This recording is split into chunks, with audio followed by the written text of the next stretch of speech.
warahmatullahi wabarakatuh. Halo Sobat Cakap, kembali lagi bersama saya Citra Andian di podcast Basa Basi. Bahasana Basini. Nah Sobat Cakap, podcast Basa Basi ini didirikan oleh Prodi Pendidikan Bahasa Indonesia di Universitas PGRI Adibuana Surabaya. Untuk Sobat Cakap yang masih bingung nih mau kuliah di mana dan mau ambil prodi apa, kalian bisa pilih Prodi Pendidikan Bahasa Indonesia di Universitas PGRI Adibuana Surabaya. Kenapa? Karena Prodi Pendidikan Bahasa Indonesia di sini sudah terakreditasi unggul. Jadi Sobat Cakap jangan ragu untuk memilih prodi di sini. Nah, pada podcast kali ini kita kedatangan dua narasumber yang telah menyelesaikan program magang di RRI Surabaya. Mari kita sapa. Halo Kak Pisgi, Kak Zahra. Halo. Apa kabar Kak? Alhamdulillah baik ya. Boleh perkenalan diri terlebih dahulu Kak, dari angkatan berapa dan kelas apa? Perkenalkan, nama saya Piska Piskira Nascita Sadiran. Saya dari Prodi Bahasa Indonesia angkatan 2020A. Saya Zara Putri Anissa dari angkatan 2020 kelas A. Nah, jadi Sobat Cakap, Kak Pisgi dan Kak Zahra ini adalah mahasiswa Prodi Pendidikan Bahasa Indonesia yang telah mengikuti magang di RRI. Kalau boleh tahu dulu dalam bidang apa, Kak? Kebetulan kami sama di bidang siaran. Oh, penyiar radio. Iya, tapi beda program aja. Boleh dong Kak diceritain pengalaman Kakak selama menjadi penyiar radio dan bagaimana perasaan Kakak pada saat itu? Dimulai dari Piska dulu. Iya boleh, terserah. Ya, saya dulu ya. Iya. Jadi di RRI itu ada 3 program. Yang pertama ada program 1, itu melingkupi tentang informasi Dan tentang inspirasi. ya. Kalau yang kedua itu tentang anak remaja. Milenial. Jadi lebih isi kontennya itu lebih ke milenial gitu ya. Nah, kalau program 4 yang ditempati oleh saya selama 2 bulan di sana itu tentang budaya Surabaya. Jadi isi di radionya itu menggunakan bahasa Surabaya yang halus, lalu mengenal seni-seni di Surabaya kayak ludruk, terus ada lontong balap gitu. Berarti pintar bahasa Jawa Krama ini ya? Wah, itu perlu belajar ya, perlu Oh. menyesuaikan kalau di sana. Terus kalau suka dukanya di sana itu lebih ke arah senang, karena kan kita mendapat ilmunya di sana. Iya. Terus juga mendapatkan Pengalaman pengalaman, baru. banyak kenalan baru, karena di sana kan kita mendengarkan pendengar-pendengar di program 4 gitu. Kalau Kak Zahra? Kalau aku sendiri sih ada di siaran Pro 1, yaitu program 1 itu kanalnya itu informasi sama inspirasi. Nah, lebih tepatnya kalau Piska itu lebih siaran, kalau aku itu lebih di belakang layarnya. Jadi aku yang buat naskah, buat nanti diobrolin buat presenternya gitu. Lalu buat naskahnya itu dari berbagai, ada ILM itu iklan layanan masyarakat. Lalu ada ini bincang inspiratif, lalu kisah inspiratifnya juga, lalu ada kentongan. Itu kentongan tuh juga ada di Pro 4 juga ya, tapi cuma beda aja. Kalau di kentongan Pro 1 ini lebih ke bencana alamnya. Misal ada kentongan tips, lalu filler itu bukan filler bibir ya. Itu filler itu kayak iklan gitu. Jadi iklan yang berisi, kalau di Pro 1 itu kayak pengertiannya, kayak bencana alam itu pengertiannya, macam-macamnya, jenisnya. Nah, sedangkan kalau di Pro 4 kan juga beda kan, kentongannya itu ada gitu. Terus kalau di Pro 1 itu lebih ke arah inspirasi dan informasi aja gitu.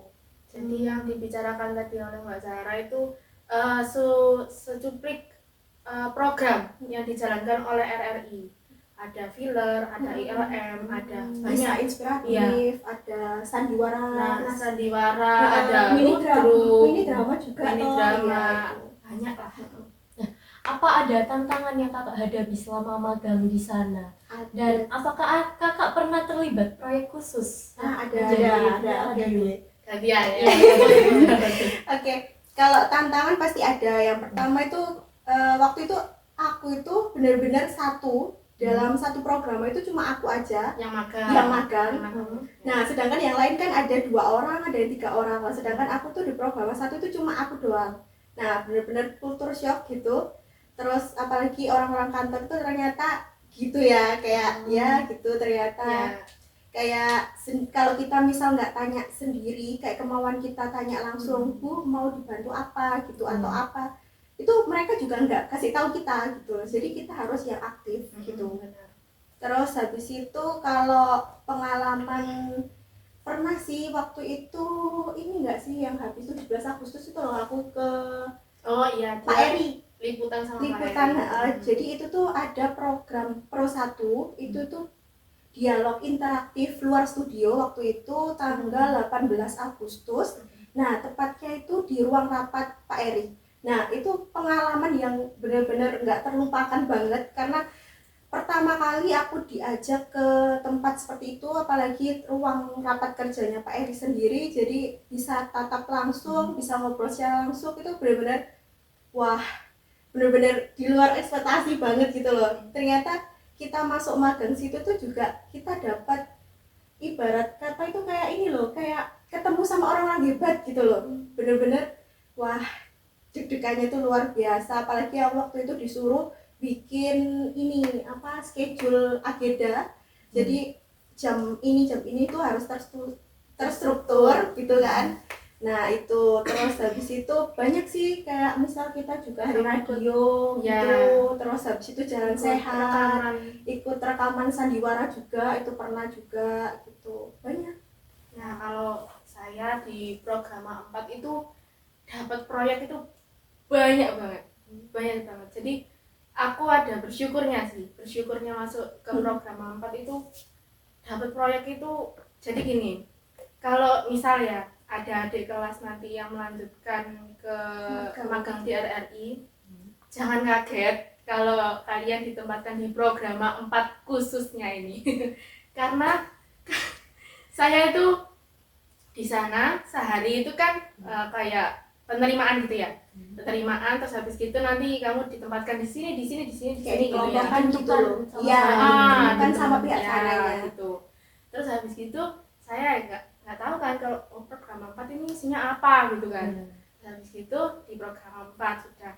Habis gitu orang itu bilang kayak semacam pembimbing gitu loh. Pembimbing itu bilang, "Mbak, nanti bikin naskah buat bangun desa." Nggak tahu kan ya bangun desa itu apa kan ya? Kan ya nggak tahu isi programnya itu apa aja. Terus, oh iya Bu, kalau boleh tahu, jadi kalau kalian sama instansi lain kayak pasti ada kayak ada di hubungan luar, gitu, nah kalian harus kayak harus adaptasi dengan cepat gitu loh. Terus harus juga mau untuk tanya-tanya, jangan pasif gitu. Kalau pasif, pertama universitas pasti dirugikan banget, pasti jelek kan. Nah terus gitu. kita juga nggak ngapa-ngapain toh kalau di sana. Soalnya di sana kalau kita nggak tanya ya nggak Ya, dikasih nggak tahu tahu gitu loh. Terus habis gitu setelah saya udah tahu bangun desa itu seperti apa, diajar rekaman Langsung ya. langsung itu hari H, rekaman diajari. Nanti bangun desa itu gini, berceritakan tentang gini, jadi kamu harus punya imajinasi pada waktu rekaman. Jadi kalau semisal ya kamu di sini, tapi pikiranmu tuh harus ada di luar. Kamu harus membayangkan ayam itu kayak ayam itu pagi hari gitu, pagi hari gitu berkokok. Nah, ayam itu berkokok, kamu harus membayangkan seperti itu. Terus kamu harus membayangkan kamu lagi menyapu. Itu harus kamu ekspresikan dalam kata-kata semuanya, kata-kata, suara. Karena di radio itu kan orang tidak bisa melihat karena ekspresi ya. kata. Nah, Jadi ekspresi itu suara, terkeluar dari suara. Jadi suara. kalau kamu emang lagi kesusahan nangis gitu ceritanya, ya nangis. Harus Nangis. Beneran harus. Kalau beneran kamu bisa marah, menjiwai. ya marah. Tapi lewat suara Iya, ya. lewat suara, Tonjol gitu. benar. Kalau jerit, ya jerit. Banten nggak apa-apa, nggak masalah gitu. Nanti kan bisa diedit sama orang editornya sendiri ya. Terus habis gitu hari keduanya secara live itu ada setiap pagi jam 8 sampai jam 9 pakai bahasa itu Jawa ya. lontong balap. Iya, Iya, bahasa itu lontong Surabaya balap gitu. pakai bahasa Jawa. Kan basicnya saya di sini belajar bahasa Indonesia, nggak tahu bahasa Jawa, nggak tahu bahasa Jawa secara halus atau gimana. Tantangan itu ya. Tantangan banget, jadi ya sudah diam aja pertama kali jawab g gitu aja. Tapi Dia habis belajar gitu, dulu. habis gitu ya nanti setelah berganti hari, oh berarti kita harus belajar bahasa Iya. Jawa. Ya udah kita mau nggak mau belajar lagi bahasa Jawa. Terus sama orang tua itu harus bicara secara halus, Kan ada sopan. unggah-ungguhnya. Iya. Nah, pendengar pro 4 itu kebanyakan Orang tua juga. orang tua. Jadi kita kan harus bicara secara halus, jadi kayak bicaranya kayak harus pakai kromo halus gitu. Terus ya itu ya sekalian tantangannya ya, tantangannya kita harus belajar itu. Terus ada lagi proyek ada ludruk, ada jula-juli, ada itu bangun desa, lontong balap, ada kita juga buat filler. Nah, kalau sandiwara itu program 4 ya. Kalau di program sandiwara itu di program 1. Kalau di program 4 itu namanya ludruk. Oh ya. Itu itu ludruk bedanya. itu Tapi sama ceritanya juga. ceritanya sama, mengandung kayak lelucon gitu, tapi ya ada makna yang harus Tersirat. Cuman kalau di ludruk itu pakai bahasa Jawa. Nah itu aja. Kalau di Pro 1 kan bahasa Indonesia. Iya. umum. Kalau di Pro 4 kan mungkin bahasa Surabaya, bahasa Jawa. Nah gitu. Kalau di proyek ludruk itu pernah saya tuh sama teman saya itu buat ceritanya nanti habis itu diproduksi sama program 4 ya. Saya juga ikut produksi. Jadi Gitu. lebih ke ini enggak sih, kamu itu lebih ke ke siaran. produknya, iya lebih ke siaran. Dia nggak pernah dia itu kayak jarang banget enggak sih di kantor, Iya. di belakang layar tuh jarang. Jadi yang Langsung stay terjun. jadi yang stay di tempat tuh aku malah yang Iya. Pro 1. Ya, jadi dia nungguin kantor. Kalau saya nungguin Tempat tempat siaran gitu. Nah, apa aja sih Kak yang harus disiapkan sebelum siaran? Nah, kalau di aku ya sebelum siaran itu pasti kan kalau misal lontong balap itu kan jam 8 sampai jam 9. Ya. Nah, kita nyampe kantor itu setengah 8 ya.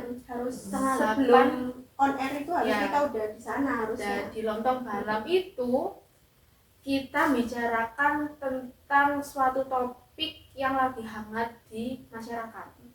Jadi mau nggak mau kita harus selalu update. Betul. Nah. Nah, itu juga Itu kalau saya biasanya lontong balap itu sehari biasanya sebelumnya itu udah ya, persiapan nggak sih persiapan kita sehari sebelumnya tuh harus nyiapin naskah. Kalau aku kan bikin Iya. naskahnya, jadi aku Nah. harus nyiapin sebelum kayak Pisga kan misal siarannya besok pagi. Nah, aku nanti besoknya sebelum Pisga mau siaran pagi itu aku udah harus nyiapin naskah buat nanti Pisga ngomong gitu. ya. Tapi kalau di program 4 itu Dia langsung bikin langsung. langsung Nggak ya. pakai persiapan. Tidak pakai persiapan, tidak pakai naskah. Ya sudah yang ada di otakmu tuh ya Ya ngomongin itu aja ya, gitu. langsung gitu loh. Pokoknya sebelum kamu mau siaran itu harus cari-cari berita dulu. Harus cari Jangan inspirasi tugas apa ya. gitu. Jangan hanya baca di judulnya aja. Sekalian Isinya. isi-isinya apa? Misal kemarin itu ada isu itu tabung melon itu loh, tabung melon 3 kilo itu di apa gitu loh sama distributor. Ya gitu, kita harus cari kayak nanyain ke pendengar. Iya Bu, di rumahnya, tempatnya tabungnya ada isi langkah enggak? kayak lebih interaktif sama gitu. pendengar Kita harus gitu. tanya-tanya deh pendengar, jadi pendengar kayak bisa merespon kita gitu. Jadi kayak omong-omongan secara langsung kayak kita gini gitu. Gitu. Jadi persiapannya gitu di saya ya.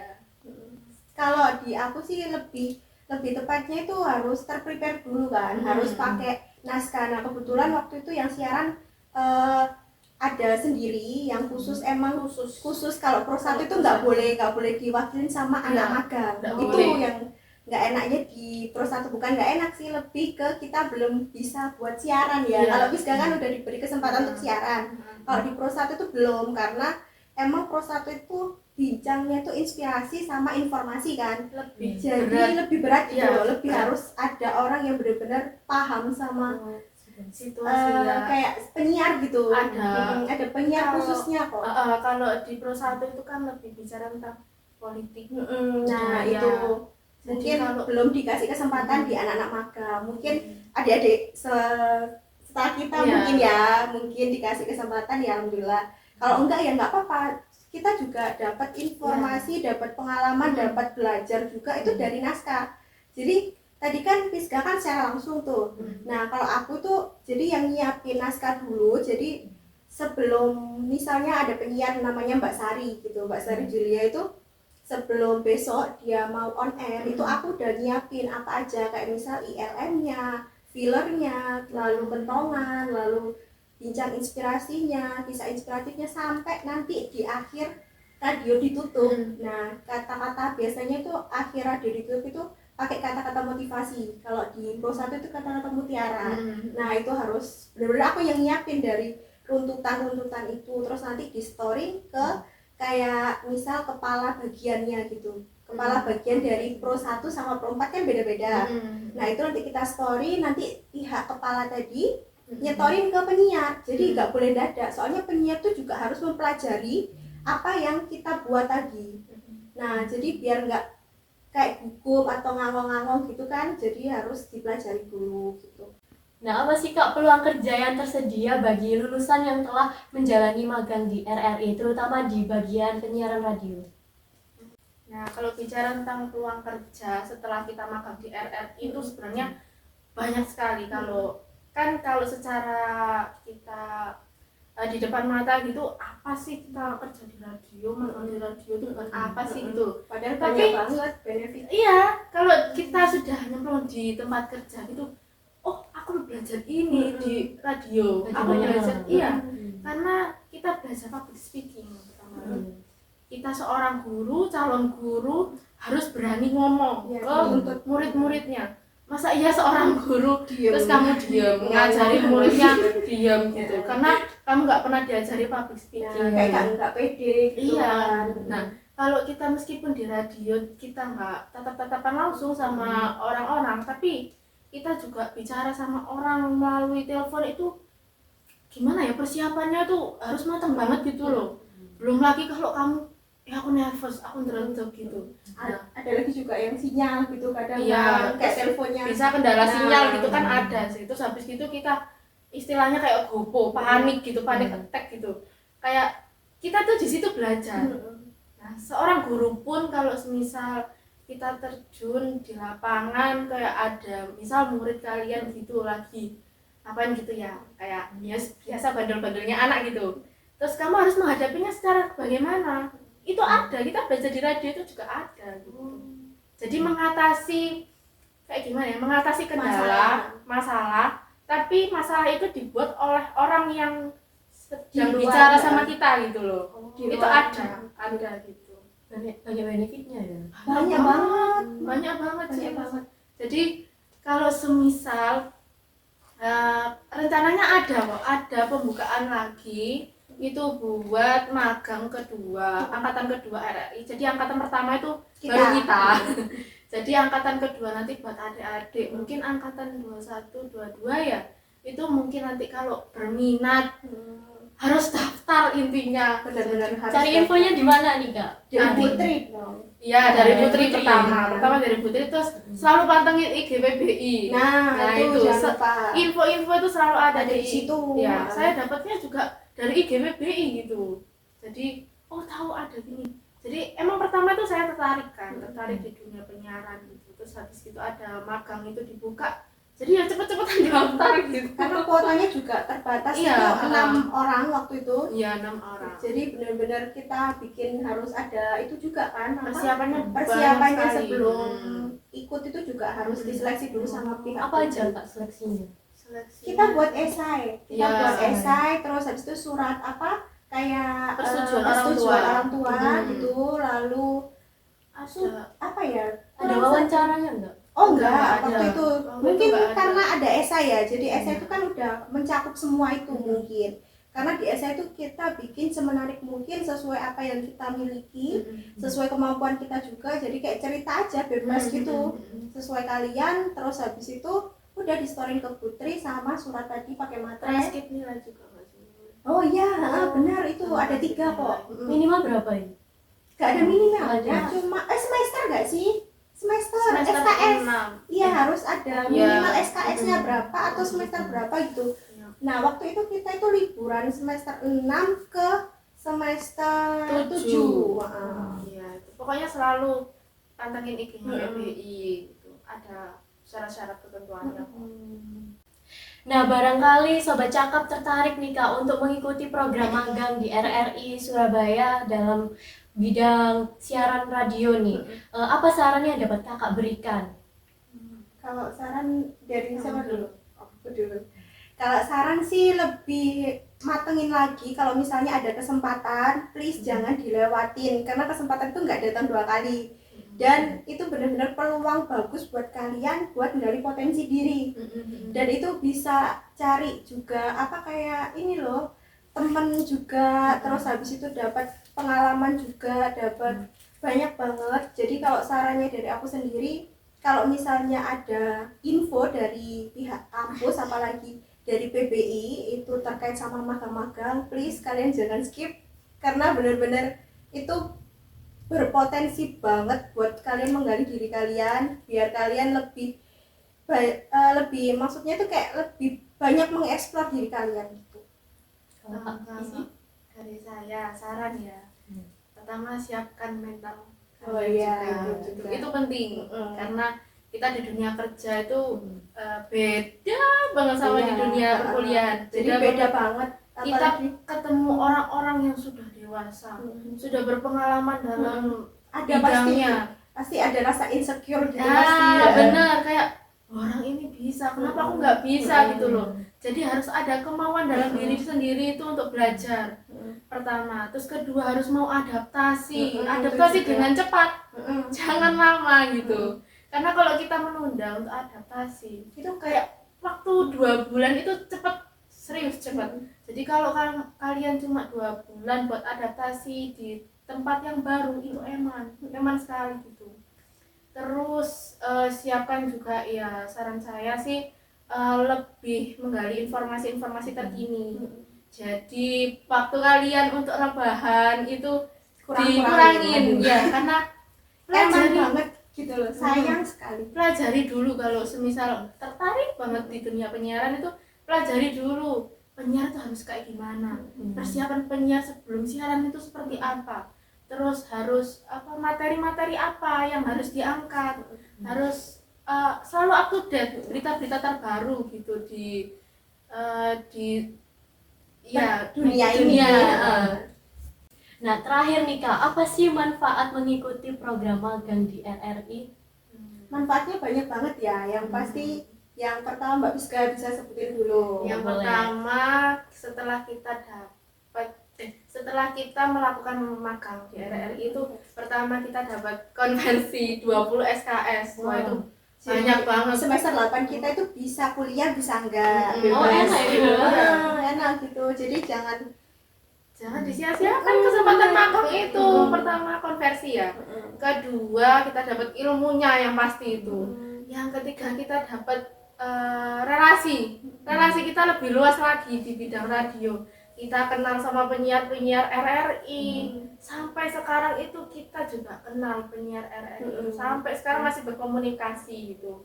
Terus habis gitu apa lagi ya? itu apa KKN Oh, iya. itu kita nggak ikut KKN. Nah Kita nggak ikut KKN. KKN Terus habis gitu. itu kita ini tadi kan udah konversi. KKN tuh kalau dari pihak kampus, kalau dari pihak kita sendiri waktu magang itu tadi kata Piska, relasi, terus pengalaman, terus habis itu ini apa, pembelajaran yang ada di sana itu juga benar-benar buat kita itu bisa mikir kalau ternyata dunia kerja itu kayak gini gitu. Jadi sudah tahu dikenalkan gitu. dari awal gitu loh, dari relasinya PBI sama RRI. Jadi kita itu sudah kenal, oh di dunia kerja seperti ini. Jadi nggak kaget ya Iya. nanti kalau terjun di dunia. Ya benar banget. Jadi buat misal nanti ada adik-adik yang ingin gabung ke magang, baik itu magang di RRI maupun di mana, ada satu lagi di mana Ada. guys? Jadi banyak di PBI itu banyak relasi untuk magang itu. Jadi nggak hanya di RRI aja ya Bi, jadi kalian bisa ikut, bisa join, pokoknya jangan di skip. Nah itu bener-bener peluang banget buat kita semua. intinya selalu pantengin IG PBI aja. Ya, Sobat Cakap, begitulah basa-basi dari kami. Terima kasih kepada Kak Pisgi dan Kak Zahra sudah berkenan hadir Iya, pada hari sama-sama. ini. Terima kasih juga kepada Sobat Cakap yang telah menyaksikan obrolan kami hingga akhir. Semoga bermanfaat untuk kita semua. Saya Citra Andian, pamit undur diri. Wassalamualaikum warahmatullahi wabarakatuh.